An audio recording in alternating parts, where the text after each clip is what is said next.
How has being a widow affected your dating life, and do you have any advice for anybody else that may have lost their partner? There's a couple ways that being a widow has affected my dating life.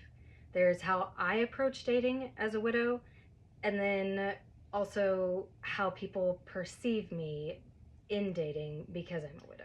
On my end, number one, I know that nobody else is going to be my husband. I'm not looking for someone to be him or recreate what we had together. I know that whatever I have, whatever love comes into my life with somebody else is going to be its own unique masterpiece. However, of course, there are things about my husband, certain qualities, the way that he treated me, and things that I was attracted to in him that I'm attracted to in people in general, right? That I'm going to expect to be in my next relationship. For example, I want to be in a relationship with someone who is self aware and emotionally intelligent, but then I'm also attracted to guys who are intellectually stimulating and that are funny. But how this manifests in my relationship with another person is very likely to be different than how it showed up with my husband.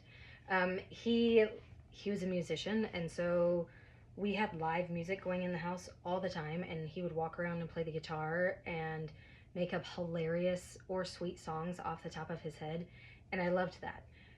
But I don't expect somebody else to do that, right? I'm not like looking for someone to do those things. I'm looking for the sweet, funny. I also like creativity, and like how someone treats me, the sweet, kind of gestures that they do for me. But it's going to show up differently in someone else, and I realize that. I go into dating with the mindset of knowing the essential pieces of framework that I am looking for in a happy, healthy, passionate relationship. And then I'm open to the possibilities of what the fill in is going to be, right? Like, I don't know exactly what that looks like. I'm open to being surprised, right? That doesn't have to be rigid. But how someone treats me, right? The respect that they give me, how they nurture me. I know what I want, but all these like fill in pieces of who they are, I'm absolutely open to being surprised by that. I don't want someone to try to be my husband or, yeah, to recreate what I had with him. It's going to be its own thing. Now, my husband and I had a really good relationship together.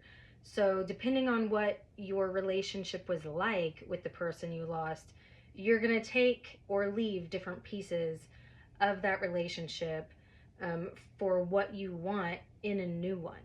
As far as other people's perceptions go, number one, you can never control other people's perceptions. Don't try to, okay? But other people's perceptions around when you say, oh, I'm widowed, they may go, oh, that's a lot of baggage. That sounds like trauma. I don't think I can do that. So if somebody withdraws whenever they find out that you're widowed, just let them. I'm very upfront. That's not something that I hide. Like, what? Why would I hide that? I am widowed, right?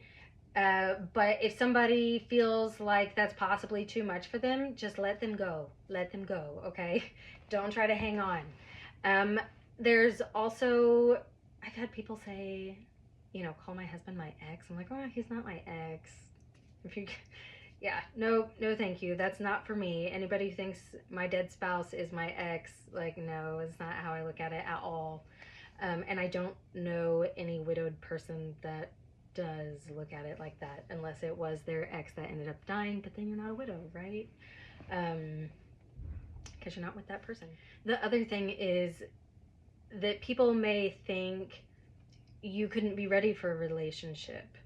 They may be afraid that you're still hung up on your dead spouse.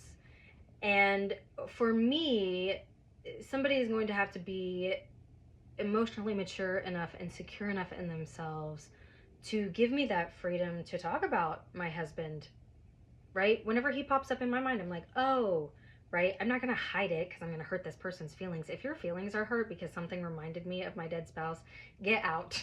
Get out, okay? You don't want that. You don't want that anyway. Um, so you should be able to talk freely about this person. Whoever you're in a new relationship with should not expect you to get over your dead spouse. It's not something that you get over, it's something that you learn to live with.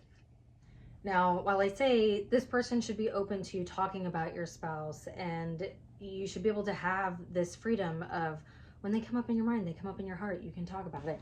I still have days that it hits me like a ton of bricks, and I might stand at my kitchen sink and cry. Okay, I can't have somebody triggered by that. But you should not use dating as a means to help you process grief or to fill a void. That's not fair to the other person, and that's not healthy for you. You should wait to date until you have had an opportunity to process your spouse's death, to get through that grief, feel the feels. It sucks, it hurts, it feels like you're being torn apart from the inside and you can't do anything about it, right? But don't use someone else to help you get through that. You take care of that on your own. Go see a therapist, a counselor, grief groups, whatever you need to do. You take care of that yourself first before you start dating. And then, in my opinion, create a happy life all on your own, all by your fucking self before you go date anybody else. And here's why. This is about setting yourself up for the best possible future relationship. Go create happiness in your life first. Love yourself first. When you're good to yourself, you're not going to put up with other people treating you like trash. And even if somebody's not treating you like trash, but it's like subpar, you're going to be able to recognize that and let them go. They don't have to be a bad person. People, I think, get caught up in relationships like, well, I mean, there's not really anything like wrong, so why did I let this go? Well, if it's not the best, let it go. That's not fair to the other person. If they're not the best for you and you're hanging on to them, and same vice versa, you're not going to reach your ultimate happiness with one another. Go be free, okay? Create happiness in your life first so you can recognize if what somebody is bringing in does not add to your happiness, right? Nobody should make you happy. You make yourself happy. But if somebody is causing chaos in your life or pushing your boundaries, not respecting your boundaries, you're going to be able to cut that loose. You're not going to care. You already know you can take care of yourself. You already know that you're happy on your own. You're not looking outside yourself for validation or happiness. You're going to have better boundaries. And you're going to be able to be a better partner. When you take the time to love yourself, to love your life, to recognize your needs and nurture them, you're going to be able to give that to someone else also. But if you can't love yourself in all your messiness, right? How are you going to love somebody else through theirs? Okay. And even after you get through grief, life has its messiness. Okay. We all have our messy parts of us and things that we go through. So working on yourself, becoming the best version of yourself that you can possibly be, and being happy, you are going to be the best that you can be in a relationship.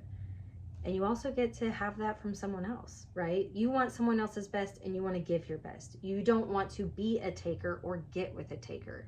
So do your work, grieve, get through it, heal, grow, create a life that you love, and know yourself, right? And then open yourself up to the possibility of a relationship and see what life has to offer you. Go have fun.